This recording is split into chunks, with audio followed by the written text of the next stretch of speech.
రేవంత్ రెడ్డి ప్రభుత్వంపై తీవ్ర స్థాయిలో మండిపడ్డారు బీఆర్ఎస్ ఎమ్మెల్యేలు. గురుకులాలలో ఫుడ్ పాయిజన్ జరుగుతున్నా పట్టించుకునే నాథుడు లేదన్నారు. గత 7 నెలల్లో ప్రభుత్వ రెసిడెన్షియల్ స్కూళ్లలో 36 మంది విద్యార్థులు చనిపోయారన్నారు. సీఎం రేవంత్ రెడ్డి అమెరికా పర్యటనకు వెళ్లగా ఇక్కడ పాలన పడకేసిందన్నారు పాడి కౌశిక్ రెడ్డి. ఆ అబ్బాయికి యాంటీ స్నేక్ వినం ఇప్పిస్తే, స్నేక్ పాయిజన్ మెడిసిన్ ఇప్పిస్తే ఆ అబ్బాయి ఇప్పుడు ఇంకా వెంటిలేటర్ మీద బతుకున్నాడు. ఇప్పటికి కూడా అంటే ఎందుకు చెప్తా ఉన్నా ఈ బాధాకరంటే, కనీసం ఎందుకు అవుతా ఉన్నాయి ఈ చావులు, ఎందుకు అవుతున్నాయని ఇప్పటి వరకు ఎవరు విశ్లేషణ చేయలేదు. న్యూస్ లో చూస్తుంటే అన్ని న్యూస్లు చూస్తా ఉన్నా. గత 6 నెలల నుంచి వచ్చిన న్యూస్ పేపర్ కాలమ్స్ అన్ని చూస్తున్నా. విద్యార్థి మృతి, విచారణకు ఆదేశం. ఇప్పటి వరకు ఈ 6 నెలల్లో ఒక్కటన్నా విచారణ గురించి ఆదేశించినారు మీరు? ఇప్పటి వరకు ఒక్క విచారణ అన్న బయట పెట్టినారా మీరు? ఇప్పటి వరకు కనీసం డిస్కషన్ చేసినారా? కనీసం ఒక మీటింగ్ పెట్టినారా? కనీసం ఇప్పటికీ ఒక కమిటీ అన్న పెట్టినారా దీని మీద? దయచేసి ఆలోచన చేయండి. అన్నిటికంటే బాధాకర విషయం, నిన్న ఆ స్కూలు పోతే ఆ తల్లిదండ్రుల బాధ ఎందుకు చెప్తా ఉన్నానంటే, ఆ తల్లి ఆ విద్యార్థికి చెప్పిందంట, నాన్న 2 వారాల క్రితం ఇక్కడ ఒక పిల్లాడు చనిపోయినాడు, నువ్వు ఈ స్కూల్కి పోవద్దని చెప్పిందంట తల్లి.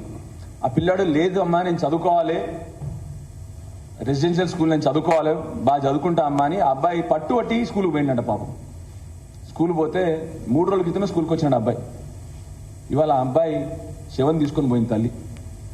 ఆ తల్లి ఆ శవం తీసుకొని పోయింది. ఏకైక కొడుకు, తండ్రి దుబాయ్లో కష్టపడతా ఉన్నాడు. మొన్న చనిపోయిన అబ్బాయి కూడా నా మెట్పల్లి గ్రామస్తుడే అబ్బాయి. ఆ అబ్బాయి వాళ్ళ నాన్న కూలి పని చేస్తూ ఉంటాడు. ఎంత బాధాకరం అంటే, ఆ రోజు కూడా స్కూల్ ఆ అబ్బాయిని హాస్పిటల్కి తీసుకుపోలే. ఫోన్ చేసి తండ్రికి ఈ అబ్బాయి సీరియస్గా ఉన్నాడంటే తండ్రి వచ్చి బండి మీద హాస్పిటల్ తీసుకుపోయినాడు. హాస్పిటల్ తీసుకుపోయేసరికి ఆల్రెడీ చనిపోయాడని చెప్పి నిర్ధారణ జరిగింది. సో మీకు అర్థమవుతుందా ఎంత నిర్లక్ష్యమో, ఎంత బాధ్యత రహితంగా ఉన్నాయో స్కూల్స్? అర్థమవుతోందా? అది నా దయచేసి ప్రభుత్వాన్ని రిక్వెస్ట్ చేస్తా ఉన్నా, దేశజాలకు పోకండి. రాజకీయాలని చెప్పేసి మళ్ళీ ఊకదింపుడు ఉపన్యాసాలు, మళ్ళీ రివర్స్గా మమ్మల్ని తిట్టడం కాదు. మీతో మేము రిక్వెస్ట్ చేసేది ఏంటంటే, మేము కూడా కలిసి వస్తాము, విద్యార్థులను కాపాడుకుందాము. 6 నెలల్లో 36 మంది విద్యార్థులు చనిపోయినారు, 500 మంది విద్యార్థులు ఫుడ్ పాయిజనింగ్ బారిన పడ్డారు గురుకులాల్లో. అంటే ఏ విధంగా మన గురుకులాలు నడుస్తా ఉన్నాయో దయచేసి ఆలోచన చేయండి. ఖచ్చితంగా నేను కోరుతా ఉన్నాను, అసలు మెడికల్ డిపార్ట్మెంట్ ఉన్నదా లేదా? అసలు హెల్త్ మినిస్టర్ గారు ఉన్నారా లేదా? అసలు ఈ ముఖ్యమంత్రి గారు ఉన్నారా లేదా?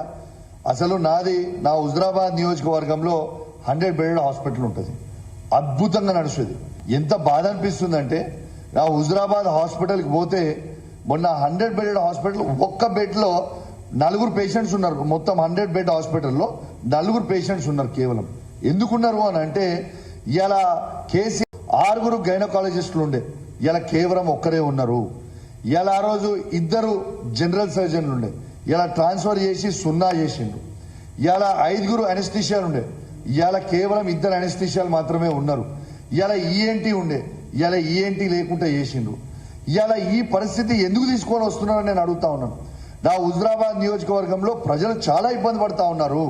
దయచేసి అర్థం చేసుకోండి. మరి పేషెంట్స్ ఎట్లా రావాలని నేను అడుగుతా ఉన్నాను.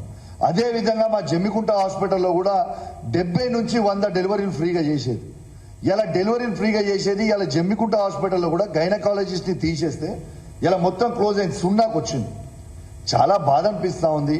దయచేసి ప్రభుత్వానికి నా హుజరాబాద్ నియోజకవర్గ ప్రజల పక్షాన మీకు దండం పెట్టి చెప్తున్నాయా, దయచేసి నా మీద కోపం ఉన్నా, కేసీఆర్ గారి మీద కోపం ఉన్నా, కేటీఆర్ గారి మీద కోపం ఉన్నా, హరీష్ రావు గారి మీద కోపం ఉన్నా మా మీద తీర్చుకోండి తప్పితే మా ప్రజల మీద తీర్చుకోకుండా మీ దండం పెట్టి చెప్తున్నాం. ఇలా ఒక్క డెలివరీ చేయాలంటే ప్రైవేట్ హాస్పిటల్లో 30,000 నుంచి ₹1,00,000 వరకు తీసుకుంటున్నాడు. పేదోడు ఏడు నుంచి పెట్టుకుంటాడు. ఆ అబ్బాయికి యాంటీ స్నేక్ వినం ఇప్పిస్తే, స్నేక్ పాయిజన్ మెడిసిన్ ఇప్పిస్తే